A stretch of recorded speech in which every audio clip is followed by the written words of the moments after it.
नमस्कार दोस्तों, welcome back to my channel world facts. मैं आपको एक ऐसी कहानी सुनाने वाली हूं जो सुनते ही आपके रोंगटे खड़े हो जाएंगे। क्या आप जानते हैं कि गुप्त साम्राज्य का आखिरी महावीर सम्राट स्कंदगुप्त एक ऐसे राजमहल में पैदा हुआ था जहां उसके जन्म के साथ ही दरबार में डर और साजिशें शुरू हो गई थीं। 4th और 5th सदी में गुप्त साम्राज्य अपने सुनहरे दौर में था। समुद्रगुप्त और चंद्रगुप्त जैसे महान सम्राटों की विरासत को आगे बढ़ा रहे थे कुमारगुप्त। लेकिन उनका एक बेटा ऐसा पैदा हुआ जिसने भविष्य में हूणों जैसे खतरनाक हमलावरों से अकेले लोहा लिया और साम्राज्य को टूटने से बचाया। तो बने रहिए मेरे साथ, क्योंकि आज हम जानेंगे स्कंदगुप्त के जन्म की अनकही कहानी और वो छुपी चालें जो उसके बचपन से ही शुरू हो गई थीं। अगर हम एग्जैक्ट डेट की बात करें तो इतिहास में इसका कोई पक्का सबूत नहीं मिलता, न ही कोई शिलालेख इंस्क्रिप्शन में इसका जिक्र है और न ही प्राचीन ग्रंथों में साफ तारीख दी गई है। लेकिन इतिहासकारों ने जितने भी अवेलेबल सोर्सेज, सिक्के, कॉइन्स और राजवंशों के रिकॉर्ड स्टडी किए, उनके आधार पर यह माना जाता है कि स्कंदगुप्त का जन्म करीब 455 ईस्वी के आसपास हुआ होगा। अब सोचिए, ये वो समय था जब गुप्त साम्राज्य अपने शिखर पर था, ढेर सारी विजयी अभियान हो चुके थे, साम्राज्य हर तरफ से समृद्ध था और भारत में एक प्रकाशमान युग चल रहा था जिसे हम लोग गुप्ता गोल्डन एज कहते हैं।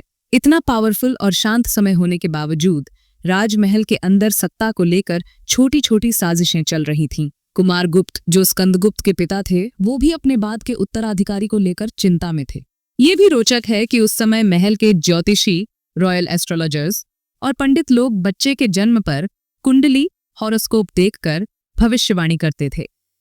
कुछ किताबों में इस बात का संकेत मिलता है कि स्कंदगुप्त के जन्म के वक्त भी दरबार के पंडितों ने इस बच्चे को एक शक्तिशाली योद्धा और साम्राज्य का रक्षक बताया था। लेकिन राजा की कई रानियां थीं और हर किसी को अपने बेटे को गद्दी पर बैठाना था। इसलिए स्कंदगुप्त के जन्म से ही महल में एक छुपा हुआ तनाव शुरू हो गया। एक तरफ सब लोग इस नए राजकुमार के साहस और तेज को देखकर खुश थे, दूसरी तरफ कुछ शक्तिशाली गुट इस बात से डर गए कि अगर ये बच्चा बड़ा होकर राजा बना तो उनका असर कम हो जाएगा।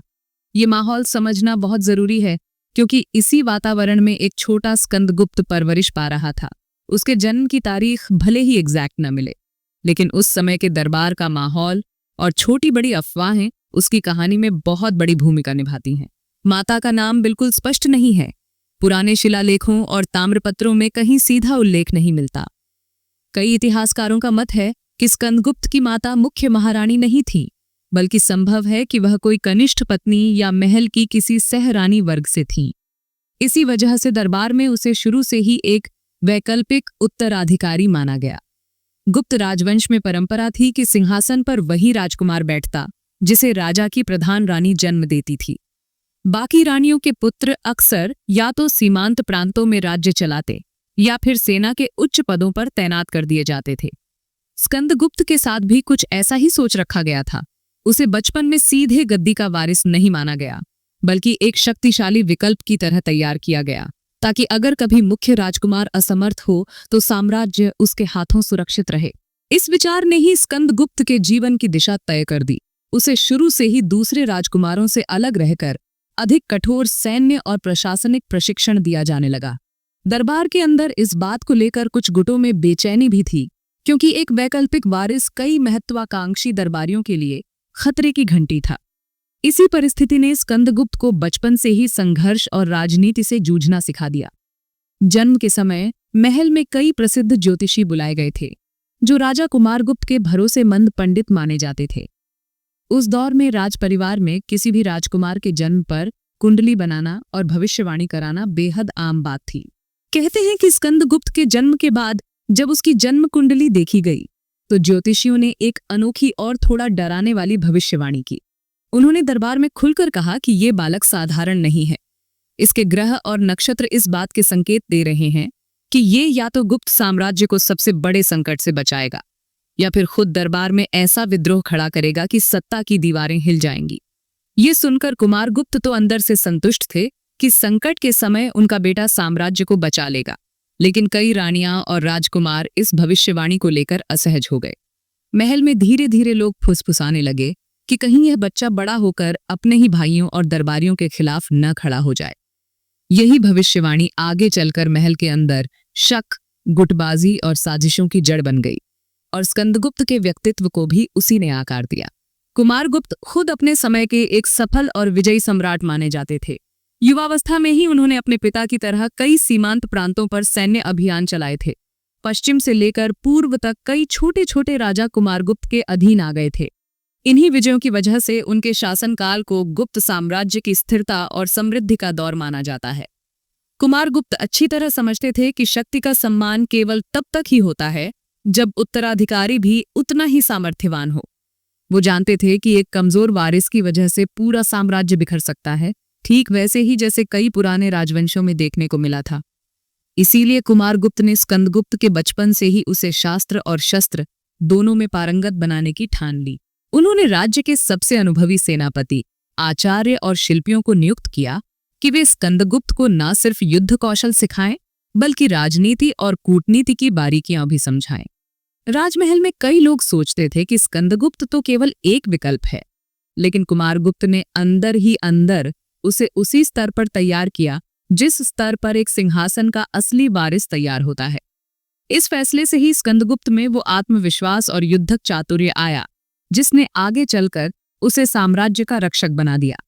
गुप्त राजवंश में ये आम बात थी कि सम्राट की एक से अधिक रानियां होती थीं और हर रानी का महल में अपना अलग प्रभाव और गुट होता था। कुमारगुप्त के साथ भी यही स्थिति थी। उनके दरबार में कई रानियां थीं, कुछ मुख्य रानियां थीं जिनकी औलादों को सिंहासन के ज्यादा करीब माना जाता था, और कुछ कनिष्ठ रानियां थीं जिनकी स्थिति थोड़ी कमजोर मानी जाती थी। हर रानी अपने बेटे को अगला सम्राट बनते देखना चाहती थी, क्योंकि गद्दी पर बैठने से सिर्फ बेटे को ही नहीं बल्कि रानी के पूरे परिवार को शक्ति, सम्मान और दौलत मिलती थी। यही वजह थी कि महल के अंदर ही अंदर एक अदृश्य प्रतियोगिता चलती रहती थी। रानियां अपने पुत्रों को राजा के अधिक करीब लाने के लिए गुप्त तौर पर पंडितों, सेनापतियों और दरबारियों को उपहार देती थीं, दावतें करवाती थीं और कुछ योजनाएं भी बनवाती थीं ताकि दूसरे राजकुमार कमजोर साबित हों। स्कंदगुप्त की माता चूंकि प्रमुख रानी नहीं थीं, इसलिए उनके समर्थक सीमित थे, पर स्कंदगुप्त की वीरता और बुद्धि ने बचपन से ही उसका अलग नाम बना दिया, जो दूसरी रानियों को चुभने लगा। कई बार महल में ऐसे किस्से होते कि एक रानी अपने बेटे के लिए कोई खास गुरु या दूत नियुक्त करवाती तो दूसरी रानी उसकी बुराई राजा तक पहुंचाती। ऐसे माहौल में राजकुमारों के बीच छुपी प्रतिस्पर्धा और गुटबाजी ने दरबार की राजनीति को और पेचीदा बना दिया, और स्कंदगुप्त को भी बचपन से ही ये समझ आ गया था कि महल की दीवारों के अंदर असली लड़ाई तलवार से नहीं, दिमाग से जीती जाती है। स्कंदगुप्त जब पैदा हुआ तब महल में कुछ राजकुमार पहले से किशोरावस्था या युवावस्था में पहुंच चुके थे, यानी उनके पास पहले से ही अनुभव था। वो राज्य के छोटे छोटे प्रांतों का प्रशासन देख रहे थे, सेनाओं में कमान संभाल रहे थे और दरबार में उनका अच्छा खासा दबदबा बन चुका था। ऐसे में अचानक एक नया राजकुमार, वो भी साहसी स्वभाव और तेज दिमाग वाला, महल की राजनीति में आना कई लोगों को खतरे की घंटी जैसा लगा, खासकर उन रानियों को जिनके बेटे पहले से राजा के भरोसेमंद माने जा रहे थे। कई बार महल की रसोई से लेकर पंडितों की बैठकों तक, यहाँ तक कि महल की दासियां भी कानाफूसी करती थीं कि अब स्कंदगुप्त को लेकर सबको सतर्क रहना पड़ेगा। कुछ रानियों ने तो अपने गुटों को मजबूत करने के लिए दरबारियों और सेनापतियों से मेलजोल बढ़ाना शुरू कर दिया ताकि स्कंदगुप्त के बढ़ते प्रभाव को रोका जा सके। इतिहास में ऐसे संकेत मिलते हैं कि कई बार दूसरे राजकुमारों ने स्कंदगुप्त के खिलाफ अफवाहें फैलाईं, जैसे वो असली उत्तराधिकारी नहीं है या उसकी माता का रुतबा इतना बड़ा नहीं कि उसका बेटा राजा बन सके। इस छुपी हुई होड़ ने स्कंदगुप्त को बहुत छोटी उम्र में ही यह सिखा दिया कि उसे सिर्फ तलवार चलानी नहीं है बल्कि अपनी छवि और विश्वास को भी मजबूत रखना है, क्योंकि असली युद्ध कभी कभी महल की दीवारों के भीतर ही लड़ा जाता है। जन्म के कुछ ही समय बाद कुमारगुप्त ने स्कंदगुप्त की शिक्षा का जिम्मा महल के सबसे योग्य और अनुभवी आचार्यों को सौंप दिया। उस जमाने में राजा के बेटे को सिर्फ लड़ाई झगड़ा नहीं बल्कि धर्मशास्त्र, नीतिशास्त्र और व्यवहार शास्त्र भी अच्छे सिखाए जाते थे ताकि वो राज्य को न सिर्फ शक्ति से बल्कि बुद्धि और नीति से भी चला सके। स्कंदगुप्त के लिए खास गुरुमंडली बनाई गई थी। एक आचार्य उसे वेदों और धर्म ग्रंथों का पाठ कराते, जिससे उसे धर्म और परंपराओं की गहरी समझ हो। दूसरा आचार्य राजनीति और कूटनीति के गुर सिखाता, जैसे किस परिस्थिति में किससे कैसा व्यवहार करना है, कब शांति और कब युद्ध करना चाहिए। तीसरे गुरु उसे युद्ध कला में दक्ष बनाते। तलवार, भाला, धनुष, बाण सबकी अलग अलग तकनीकें बार बार अभ्यास कराई जाती। इतिहासकार बताते हैं कि स्कंदगुप्त की शिक्षा में कोई कमी न रह जाए, इसके लिए महल ने उस समय के जाने माने ब्राह्मणों और योद्धा गुरुओं को बहुत बड़े दान और मान सम्मान दिए थे। राजमहल के अंदर बने गुरु कक्षों, स्टडी चेम्बर्स में स्कंदगुप्त दिन भर अलग अलग शास्त्रों की शिक्षा लेता और शाम होते ही किले के मैदान में घुड़सवारी और युद्धाभ्यास करता था। इस सख्त और गहरी शिक्षा ने बचपन से ही उसके मन में यह बैठा दिया कि भविष्य में उसे सिर्फ एक राजकुमार नहीं बल्कि पूरे साम्राज्य का रक्षक बनना है, चाहे उसे किसी भी चुनौती का सामना क्यों न करना पड़े। स्कंदगुप्त की शिक्षा सिर्फ किताबों और आचार्यों तक सीमित नहीं रखी गई थी। कुमारगुप्त ने उसके लिए एक अलग से खास सैनिक टुकड़ी भी तैयार करवाई थी। ये सैनिक कोई साधारण सैनिक नहीं थे, बल्कि राज्य के चुने हुए वीर योद्धा और अनुभवी प्रशिक्षक थे, जिन्हें सीधे राजा के आदेश से नियुक्त किया गया था। इन सैनिकों का काम सिर्फ स्कंदगुप्त की सुरक्षा करना नहीं था, उनका असली उद्देश्य था उसे बचपन से ही असली युद्ध जैसा माहौल देना। सुबह होते ही स्कंदगुप्त इन सैनिकों के साथ तलवारबाजी, भाला फेंकने, ढाल का इस्तेमाल करने और घुड़सवारी का अभ्यास करता था। ये योद्धा उसे घेरकर नकली लड़ाइयां कराते ताकि वो असली युद्ध में घबराए नहीं। इतिहास में कुछ जगहों पर जिक्र आता है कि स्कंदगुप्त ने बचपन में ही अपने कुछ सैनिक प्रशिक्षकों से इतनी अच्छी तलवारबाजी सीख ली थी कि कई बार अभ्यास के दौरान वो बड़े बड़े योद्धाओं को मात दे देता था। ये छोटी टुकड़ी दिन रात उसकी निगरानी और ट्रेनिंग में लगी रहती। महल के अंदर हो या बाहर के मैदान में, स्कंदगुप्त के पास हमेशा ये सैनिक रहते थे। इससे न सिर्फ उसे ताकतवर बनने में मदद मिली, बल्कि इन योद्धाओं से उसे वफादारी और अनुशासन जैसे सबक भी मिले, जो बाद में उसकी सेना के लिए आदर्श बने। स्कंदगुप्त की परवरिश ऐसी थी कि उसे बचपन से ही आरामदायक महल की दीवारों में बंद नहीं रखा गया। कुमारगुप्त ने उसे असली योद्धा बनाने के लिए महल के बाहर के कठिन हालातों से रूबरू कराया। उसे जंगलों में ले जाकर शिकार करना सिखाया गया। शिकार उस वक्त सिर्फ शौक नहीं था, बल्कि राजा और राजकुमारों की सैन्य ट्रेनिंग का अहम हिस्सा माना जाता था। इससे शिकार को पकड़ने की चतुराई, चुपके से घात लगाने की कला और एकाग्रता विकसित होती थी। कई बार स्कंदगुप्त को गुप्त रूप से सीमांत जंगलों में भेजा जाता, जहां उसे जंगली सुअर या हिरण जैसे तेज जानवरों का पीछा करना होता। इससे वो ताकत, धैर्य और निशानेबाजी में माहिर बन गया। इसके अलावा महल के बाहर विशाल मैदानों में नकली युद्धाभ्यास होते थे। उसमें उसके सैनिक प्रशिक्षक और युवा सैनिकों की टुकड़ी हिस्सा लेती। कभी उसे दुश्मन राजा बनाकर किले पर कब्जा करना सिखाया जाता, तो कभी उसे सीमाओं की रक्षा करने वाले सेनापति की भूमिका दी जाती। शस्त्र विद्या में भी उसे हर हथियार पर महारत दिलाई गई, तलवार से लेकर भाला, गदा, चक्र और धनुष बाण तक।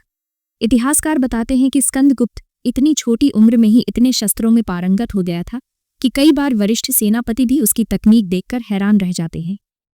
इस तरह जंगलों की कठोरता, नकली युद्धों की योजना और शस्त्रों की कला ने मिलकर एक छोटे राजकुमार को धीरे धीरे एक बेखौफ योद्धा में बदलना शुरू कर दिया। कुमारगुप्त एक दूरदर्शी शासक थे। उन्होंने अपने शासन के अंतिम वर्षों में ये अच्छी तरह समझ लिया था कि आने वाले समय में साम्राज्य को बाहरी आक्रमणों और अंदरूनी बगावतों दोनों से जूझना पड़ेगा। उन्हें अपने सभी बेटों में से सबसे ज्यादा भरोसा स्कंदगुप्त पर था, क्योंकि वो बचपन से ही सबसे साहसी, निडर और चतुर निकला था। यही वजह थी कि कुमारगुप्त ने उसे सिर्फ महल के सुरक्षित वातावरण तक सीमित नहीं रखा। जैसे जैसे स्कंदगुप्त बड़ा होने लगा, वैसे वैसे उसे साम्राज्य के अलग अलग प्रांतों में राजा का दूत बनाकर भेजा जाने लगा। उस समय दूत बनकर जाना कोई मामूली काम नहीं था। इसका मतलब था कि उस व्यक्ति को न सिर्फ स्थानीय प्रांत के मामलों को समझना होगा, बल्कि वहां के गवर्नर, सेनापति और जनता से संवाद भी कायम रखना होगा। स्कंदगुप्त को सबसे पहले छोटे सीमांत प्रांतों में भेजा गया, जहां कभी कभी छोटे विद्रोह भड़क जाते थे या कर वसूली में धोखाधड़ी होती थी। वह वहां जाकर स्थानीय शासकों से मिलता, सेना की तैयारी देखता और प्रजा की बातें सुनता। कई बार उसने अपने फैसलों से तुरंत वहां शांति कायम कर दी और विद्रोह के बीज वहीं खत्म कर दिए। कुमारगुप्त ने ये काम इसलिए कराए ताकि स्कंदगुप्त को सिर्फ तलवार चलाना ही नहीं, बल्कि प्रशासन, न्याय और कूटनीति की बारीकियां भी खुद सीखने को मिली। इससे उसे हर इलाके के लोगों और उनकी समस्याओं की भी गहरी समझ हो गई। कहते हैं, जब वह वापस राजधानी लौटता था तो उसके अनुभव सुनने खुद कुमारगुप्त दरबार में बैठते थे। इसी प्रक्रिया ने उसे राजा बनने से पहले ही एक कुशल नेता बना दिया, जो हर परिस्थिति को खुद देख और समझ सकता था और साम्राज्य के लिए सबसे सही निर्णय ले सकता था। स्कंदगुप्त को सिर्फ दूत बनाकर शांति के संदेश ले जाने तक सीमित नहीं रखा गया था। कुमारगुप्त ने जानबूझकर उसे ऐसी जगहों पर भेजना शुरू किया जहां हालात काफी तनावपूर्ण रहते थे। गुप्त साम्राज्य जितना विशाल था उतना ही जटिल भी। कई सीमावर्ती प्रदेशों में छोटे छोटे राजकुमार और स्थानीय सरदार समय समय पर कर देने से इनकार कर देते थे या फिर अपनी छोटी मोटी सेना के दम पर विद्रोह छेड़ देते थे। ऐसे विद्रोहों को दबाने के लिए आमतौर पर अनुभवी सेनापति ही भेजे जाते थे, लेकिन कुमारगुप्त ने इन अभियानों में स्कंदगुप्त को भी साथ भेजना शुरू किया।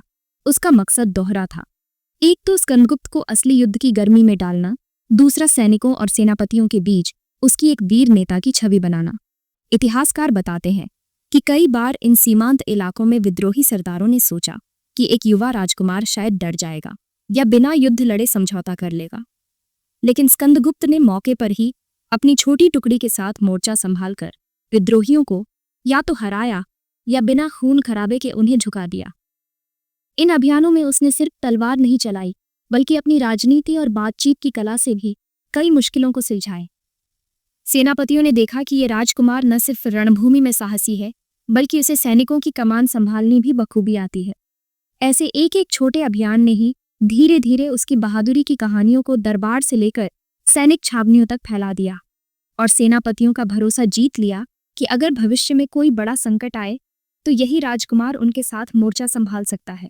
स्कंदगुप्त जब लगातार सीमांत विद्रोहों को दबाकर प्रांतों में शांति कायम कर और सैनिकों का भरोसा जीतकर राजधानी लौटता था, तो उसकी बहादुरी और कामयाबी की बातें सिर्फ सेना तक सीमित नहीं रहती थी। दरबार में बैठे बड़े बड़े मंत्री, पंडित और यहाँ तक कि राजकुमारों के गुट भी उसके किस्से सुनने लगे। धीरे धीरे महल में ये चर्चा आम हो गई कि स्कंदगुप्त में वो सारी खूबियां हैं जो किसी असली सम्राट में होनी चाहिए: साहस, नीति, अनुभव और जनता से जुड़ने की ताकत। ये सुनते ही वो रानियां और दरबारी, जो पहले से अपने बेटों को सिंहासन का असली दावेदार मानते थे, भीतर ही भीतर परेशान होने लगे।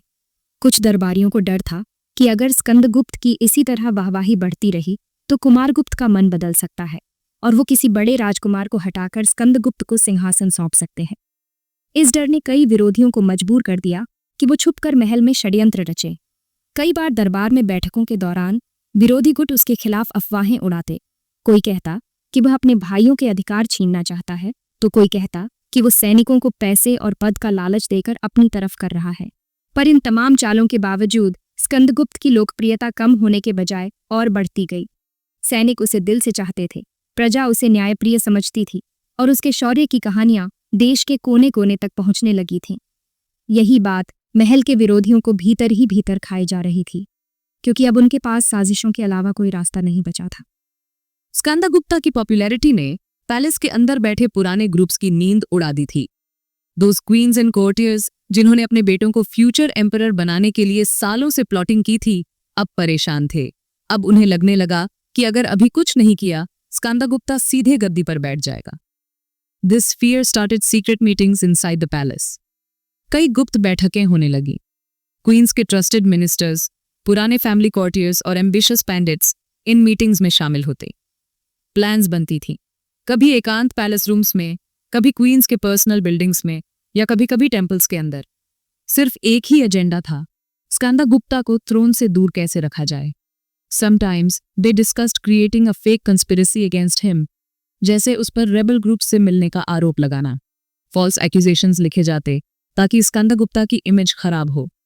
कभी सोचा जाता कि उसकी ब्रेवरी को कमतर दिखाने के लिए उसकी मिलिट्री विक्टरीज को दूसरे प्रिंसेस के नाम से जोड़ दिया जाए। हिस्टोरियंस बिलीव कुछ ओपोनेंट्स ने बॉर्डर प्रोविंसेस के रेबल लीडर्स को सीक्रेटली भड़काने की भी कोशिश की, सो दैट स्कंदगुप्ता डेंजरस मिशंस में उलझ जाए जहां उसकी लाइफ भी रिस्क में आ जाए। All these tricks had just one goal, किसी भी तरह कुमारगुप्ता को ये यकीन दिलाना कि स्कंदगुप्ता सक्सेसर बनने लायक नहीं है, and before he could become the king's son उसे पॉलिटिक्स के दलदल में फंसा दिया जाए। But Skandagupta was no ordinary prince. धीरे धीरे उसे पैलेस की इन इनविजिबल ट्रैप्स की भनक लगने लगी थी। He started preparing himself for every move, हर चाल के लिए रेडी रहने लगा। सम हिस्टोरियंस एंड स्कॉलर्स मानते हैं कि अगर पैलेस में इतनी कंस्पिरेसीज न होती तो स्कंदगुप्ता को बार बार खुद को प्रूव करने के लिए हर बैटल में उतरने की जरूरत नहीं पड़ती। Actually Opponents always argued, Skandagupta brave तो है, but to sit on the real throne, उसे बड़े वॉर्स में अपनी ताकत दिखानी होगी। Otherwise, उसकी ब्रेवरी सिर्फ स्टोरीज तक लिमिटेड मानी जाएगी। That's why Skandagupta never got peace, even after his childhood border campaigns. Whenever there was rebellion on the empire's borders, enemy attacks, या कोई chieftain revolt करता, कोर्ट में सबसे पहले स्कंदगुप्ता का नाम लिया जाता। Many times, palace groups deliberately advised sending him to dangerous fronts, जहां से लौटना आसान नहीं होता। But every time, Skandagupta not only returned alive, बल्कि नए टेरिटोरीज जीतकर या रेबल्स को पूरी तरह दबाकर लौटता। हर जीत ने उसके ओपोनेंट्स की चाल को उल्टा असर दे दिया। जनता का ट्रस्ट और जनरल्स की लॉयल्टी उस पर और डीप होती गई। इट्स सेड, यही सिलसिला स्कंदगुप्ता की सबसे बड़ी टेस्ट बन गया। हर वॉर उसके लिए सिर्फ बॉर्डर डिफेंस नहीं था, बल्कि पैलेस वॉल्स के अंदर बैठे ओपोनेंट्स को चुप कराने का वेपन भी था। And these repeated tests made him totally different from बेकी प्रिंसेस। स्कंदगुप्ता की ग्रोइंग पावर और लगातार सक्सेसफुल कैंपेन्स ने पैलेस के अंदर एक क्लियर डिवाइड क्रिएट कर दी थी। Now the court was no longer united, दो स्ट्रॉन्ग ग्रुप्स सामने आने लगे। First group had experienced ministers, old generals, learned scholars और बहुत सारे सोल्जर्स। दे बिलीव्ड स्कंदगुप्ता ही वो हीरो है जो गुप्ता एम्पायर को एक्सटर्नल अटैक्स और इंटरनल कंस्पिरेसीज से बचा सकता है। This group got support from the people too. आम लोग स्कंदगुप्ता को अपना प्रोटेक्टर मानने लगे थे। सेकंड ग्रुप में थी कुछ क्वींस, कोर्टियर्स और प्रिंसेस, जिन्हें डर था कि अगर स्कंदगुप्ता किंग बना तो उनका इन्फ्लुएंस, मनी और पावर खत्म हो जाएगा।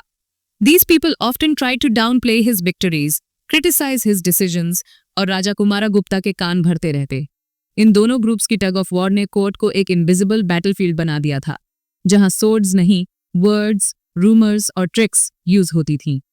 Whenever Skandagupta's name was praised, opposition group immediately brought up old mistakes or rumors, ताकि उसकी इमेज पर दाग लगे।